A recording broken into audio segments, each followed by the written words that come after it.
ponto semântico, vamos agora ver o que a IA pode e o que ela não pode fazer. Sem sombra de dúvida, a inteligência artificial pode automatizar decisões, né?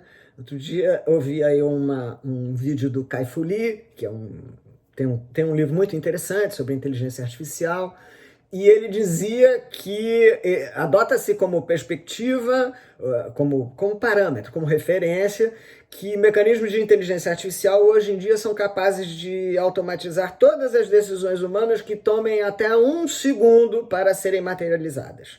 Então, se há uma decisão cuja complexidade exige não mais do que 1 segundo, o mecanismo de inteligência artificial será capaz de automatizar, né?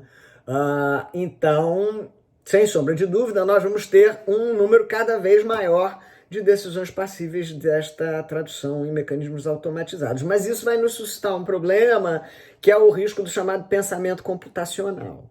É o risco da gente assumir como verdade que toda decisão automatizada é uma decisão em si boa, ou melhor do que a nossa, porque mais depurada, fruto de uma aplicação mais objetiva, mais racional, né?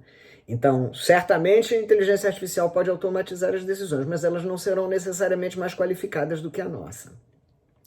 Segunda coisa que a inteligência artificial com certeza pode fazer é dar visibilidade a relações de conexão que para nós passam desapercebidas. Quer dizer, a nossa capacidade de análise de N ocorrências para identificar relações de causalidade é uma capacidade mais baixa.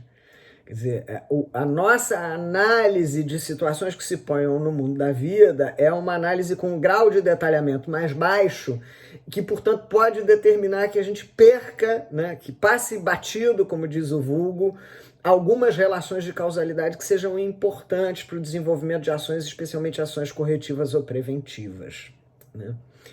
Muito bem, aí agora o que a IA não pode fazer?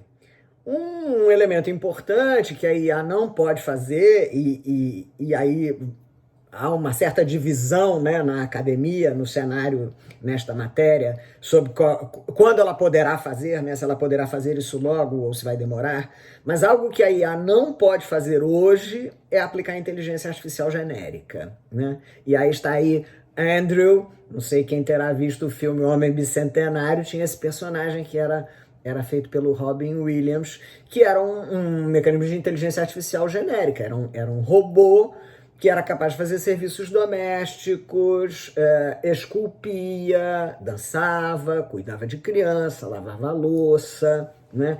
Isto nós não temos. O que nós temos hoje é a inteligência artificial estreita, ou a inteligência artificial especializada, que, portanto, se dedica a uma atividade específica e não conjuga várias atividades. Isso pode nos levar a dificuldades, especialmente no campo do direito administrativo, porque a atuação da administração é uma atuação que tem que combinar a visão de especialidade com a visão de generalidade da administração pública como um todo.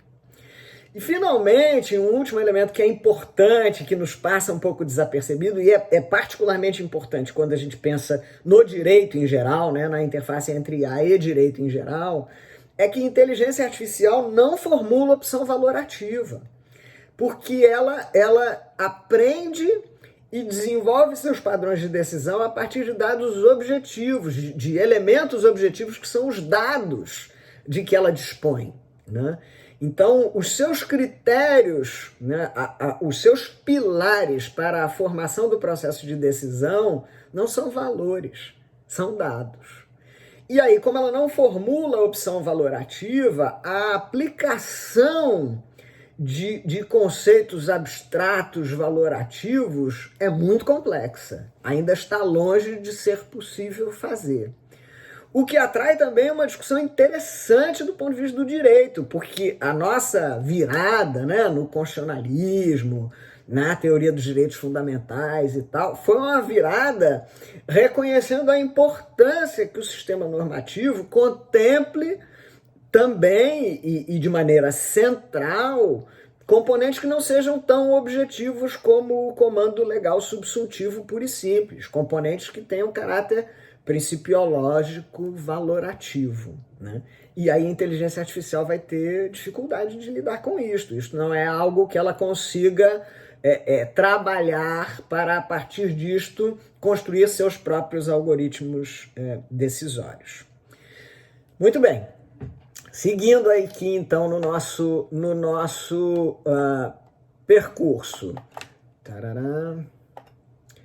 Vamos agora ver quais são os tipos de funções, né, que os mecanismos de inteligência artificial hoje podem desenvolver. E aí estamos falando também em termos muito amplos, né? Mas nós vamos ter mecanismos de inteligência artificial hoje dedicados basicamente a dois tipos de função. Ou eles são mecanismos descritivos, preditivos, ou eles são mecanismos decisórios, né? O que é um mecanismo de inteligência artificial de caráter descritivo ou preditivo? Ele é aquele que simplesmente congrega os dados, trabalha os dados, organizando, estruturando-os de maneira racional, de maneira que permita conferir um sentido mais amplo para esses mesmos dados, né?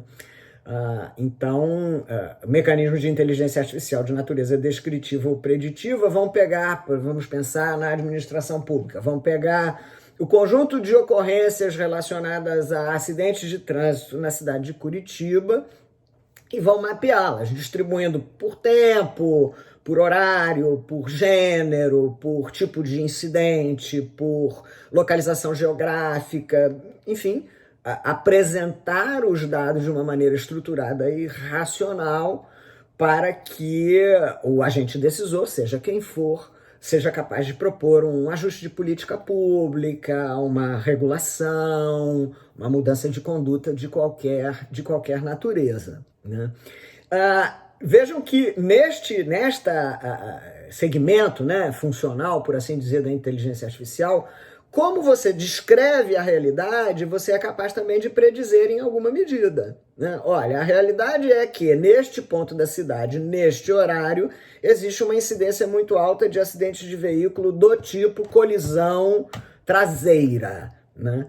E aí, portanto, como o mecanismo de inteligência artificial dispõe desses dados, ele é capaz de prever, olha, e dada a série histórica, é previsível que o número aumente, ou é previsível que o número se mantenha estável, ou é previsível que o número decresça, né?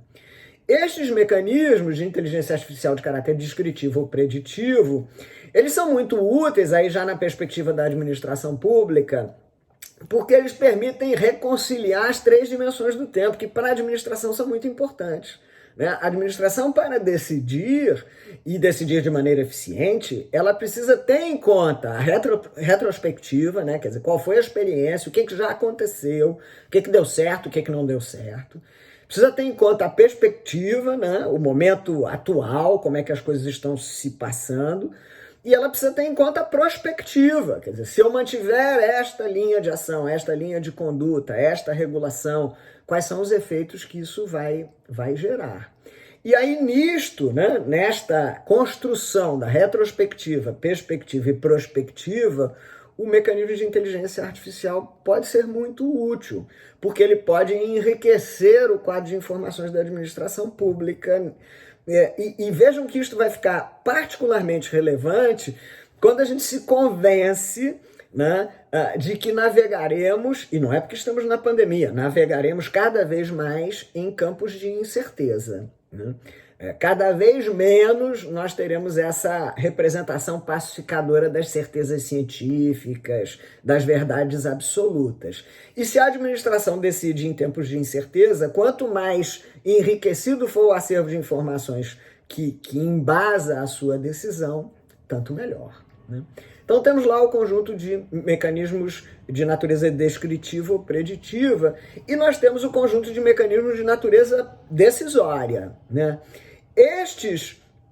Nestes mecanismos, eles são mecanismos, de novo, voltados especialmente a atividades tremendamente supervisionadas, são mecanismos que existem em situações onde você possa dar todos os elementos para permitir uma decisão que é absolutamente objetiva. No campo, por exemplo, da administração pública, definir um adicional de tempo de serviço para um determinado servidor. Ora, o Estatuto dos Servidores diz lá qual é o tempo necessário para haver o adicional, quais são as hipóteses que zeram ou paralisam o cômputo do tempo, enfim, diz lá todas as condições legais.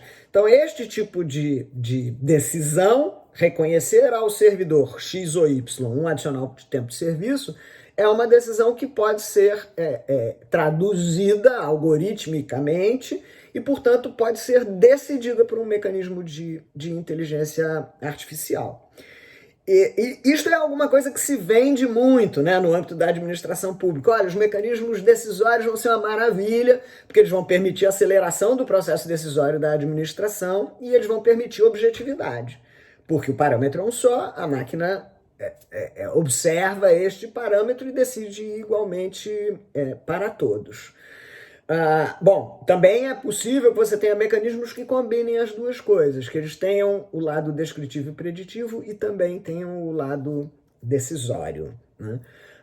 E aí, portanto, há um entusiasmo pela incorporação de mecanismos de inteligência artificial no âmbito da administração pública, a partir de uma ideia de que isto vai permitir superar a notória, sabida e sempre propalada ineficiência da administração pública, que é um discurso muito simplificador, né, em relação às dificuldades que a administração, na verdade, vivencia.